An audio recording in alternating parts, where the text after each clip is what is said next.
तो दोस्तों बहुत कंट्रोवर्सीज के बाद आखिरकार पीएम नरेंद्र मोदी ने भारत के नए पार्लियामेंट का उद्घाटन कर लिया।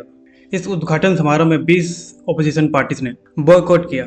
उनका कहना था कि द्रौपदी मुर्मू जो कि भारत के राष्ट्रपति हैं, उनको इस उद्घाटन समारोह में बुलाया नहीं गया था, इसलिए उन पार्टीज ने इसको बॉयकॉट किया।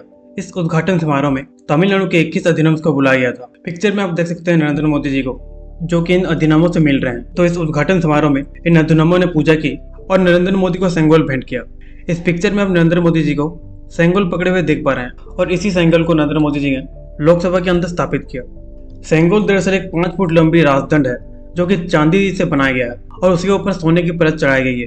इस 5 फुट की छड़ी के ऊपर एक नंदी गाय को बनाया गया है जो कि शिवजी के वाहक थे। सेंगोल के ऊपर अब इस नंदी गाय को देख सकते हैं, जैसे मैंने इस वीडियो में बताया। पुराने जमाने में जो चोला साम्राज्य था, जो कि अभी तमिलनाडु है, उस जमाने में इस सेनेगल को ट्रांसफर ऑफ पावर के समय यूज किया जाता था। एक राजा दूसरे राजा को पावर ट्रांसफर करता था तो इस सेनेगल को नए राजा को भेंट करता था, तो इसलिए सेनेगल ट्रांसफर ऑफ पावर को सिंबलाइज करता है। और कईयों का यह भी मानना है कि चंद्रगुप्त मौर्य के समय भी इस सेनेगल को यूज किया गया था। इस सेनेगल को अब जवाहरलाल नेहरू के हाथ में भी देख पा रहे हैं, जिसे उन्हें आजादी के बाद दिया गया था। आजादी के बाद तमिलनाडु के अधिनियमों ने जवाहरलाल नेहरू को भेंट के रूप में इसे दिया था।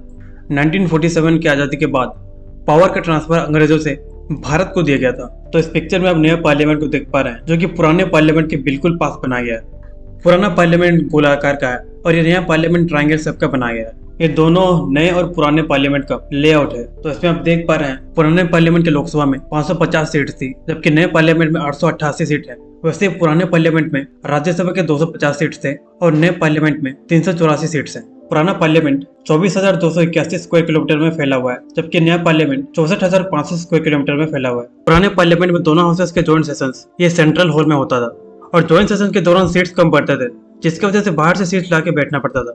वो दिक्कत अब नए पार्लियामेंट में नहीं होगी, क्योंकि नए पार्लियामेंट में लोकसभा ही जॉइंट सेशंस को होस्ट करेगा। ये जो पुराना पार्लियामेंट है, इसका कंस्ट्रक्शन स्टार्ट किया गया था 1921 में और 6 साल में कंप्लीट होकर यह तैयार हो गया था। इसको बनाने में 83 लाख रुपीस का खर्चा हुआ था, जो कि आज के समय में बहुत ही ज्यादा होगा। और ये जो नया पार्लियामेंट है, ये 3 साल में बनकर तैयार हो गया है। 2020 में इसकी शुरुआत हुई थी बनाने की और 2023 में ये खत्म हुई। इसको बनाने के लिए 1250 करोड़ रुपए का खर्चा आया है, अगर आप एनडीटीवी की माने तो दोस्तों अभी जो स्क्रीन पे आप देख रहे हैं, ये लोकसभा है, जो कि भारत के राष्ट्र पक्षी पीकॉक के थीम पे बनाया गया है। अगर आप ध्यान से इन डिजाइनों को देखें तो आपको पीकॉक के थीम का मतलब समझ में आ जाएगा। और अभी ये जो आप देख रहे हैं, ये राज्यसभा है। इसको लोटस का थीम दिया गया है, जो कि इंडिया का नेशनल फ्लावर है। इस पार्लियामेंट की एक और खास बात यह है कि इसमें पेपर का यूज नहीं किया जाएगा। ये बिल्कुल ही पेपरलेस होगा। आप इन टैबलेट के साइज के स्क्रीन देख पा रहे हैं, इसी को यूज कर मेंबर ऑफ पार्लियामेंट अपना काम करेंगे। तो दोस्तों अंत में ये बताइएगा कि आपको यह नया पार्लियामेंट कैसा लगा।